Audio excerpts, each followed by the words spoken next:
Chapter 8 That Day. A little while later, Maddox is back at home. On the TV in the living room, the news is flashing a report about several explosions. As usual, he pays no attention to what is on the TV and goes about eating and drinking while listening to music in his earpieces. Eventually, he gets around to starting on his homework, and as time drags on, he grows more and more bored. At that point, he gives in and checks the feed on his bracer. Scrolling through the feeds, he notices several people mentioning the same trending story. He opens the link and finds the story is about some explosions that occurred at portal centers in New York and Los Angeles. They were both linked to faulty equipment maintenance. While the one in LA was reportedly due to a failed cooling system regulator in one rig, which led to several customers getting frostburns, the other one in New York caused an explosion where multiple people got burned badly. He immediately begins to share this with his other gaming friends, and they are all shocked and concerned. At some point, Kip discloses some unexpected news. "Guys," he begins, "our portal center is temporarily closed for emergency inspections and safety checks." "What?" Maddox asks with a distressed tone. Lizzie rings in. "Verified. I just looked it up, and sadly, it's true." Then she adds, "To make it even worse, they have an indefinite time frame to complete the inspections." "Well, this sucks. Damn it," Chad barks. "What about running tomorrow?" "All we can do is hope they have it all cleared up by the time we are ready to run," Maddox answers. "But honestly, it's better safe than sorry." On this note, they all say goodbye and end the chat. Still feeling sick, shocked, and anxious about how things will progress, Maddox lays down and tries to go to sleep. After tossing and turning a while, he finally finds a way to let go and drifts off. The next morning, as they are meeting up on the way to school, they discuss how the portal center is still closed. "I'll keep checking in for updates, guys," Kip says, before pulling out his earpiece and walking into class. As soon as the bell rings, they're all stoked to hit up the portal center.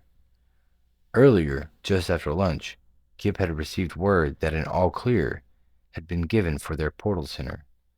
So, once the bell rang, they all wasted no time making their way to the next dive. Upon arrival, it dawns on them just how hungry they are. "Guys, I'm starving," Lizzie exclaims. "Yeah, me too," Kip chimes in. "All right, let's all grab a quick bite before jumping in," Hama suggests. "You're running with us today, Poet?" Chadrick asks with a slight smile. "That's why I'm wearing this sensory suit," she sarcastically responds. "Yeah, the group will fight a bit differently today," Lizzie states excitedly. "You see, today we have 2 ferals running." To which Hama concurs, "Yep, Lizzie and I will be changing things up today with our fur and claws. And teeth and tails," Lizzie brags with a huge grin. "Okay," Chadri replies with a slightly blank look on his face. "Hey, Maddox," Kip begins. "What was up with Mr. Jones giving you such a hard time about your daydreaming?"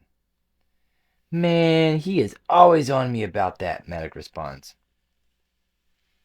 "Not only him, you also get the same treatment from Mrs. Hyde," Lizzie teases. "I remember when she shouted at you for being spaced out. 'Get your head out of the clouds, Maddox.' Then she went on to ask you, 'Why are you so scatterbrained?'"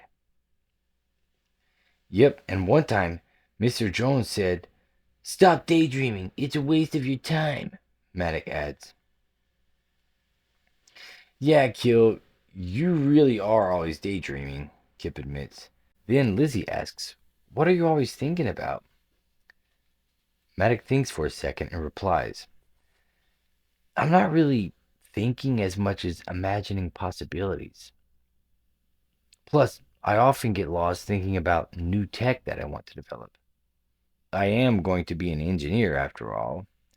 Making new amazing devices is my biggest dream.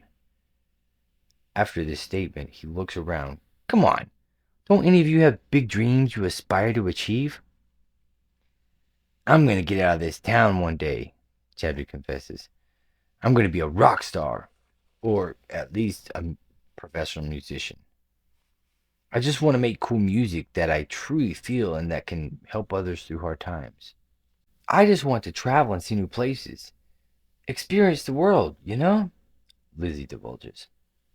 I'm not sure what I really want to do yet. For me, I think living in the present moment and truly making the most of this life right now is me living my best life, Hama comments. On this note, Kip states, well said, Hama. I also really don't know for sure, but traveling sounds like fun. I just want to live a healthy lifestyle and be in the best shape I can be. For now, I just want to play as much as possible and perhaps I can make some money gaming while I study. Well, I know I can do and be whatever I want as long as I stay focused and work towards it, Maddox states boldly. Then he calms down and looks at everyone else. I know you guys can too. As they sit in the hall, enjoying some good food and drinks, they discuss how the previous night went. They also briefly go over how they might hit the next dungeon. Finally, the topic comes up about the possibility of some accident happening during their run. But after a short discussion, they all agree, surely, the safety checks would not have passed if there was any chance for something to go wrong. A few minutes later, they all meet up and prepare to enter another incredible dungeon. This time, however, Greylick arrives before some of the others. I practiced a little while last night, he calmly exclaims. I mean, I couldn't exactly sleep because I kept going over everything we did in here yesterday. Well, let's see you get those group buffs popped off, Killswitch challenges him. Greylick begins glyph signing and chanting with intense focus, and a second later, his hands begin glowing. Then that same glow envelops Kill and Cold. The glow is quickly followed by a soft, fuzzy vibration that slowly rolls across their bodies. As the cast effect fades away, Cold exclaims, Stats up! Way to go, dude! Greylick smiles. It's nothing. Just then, a knock comes from the door. Who goes there? Kill asks.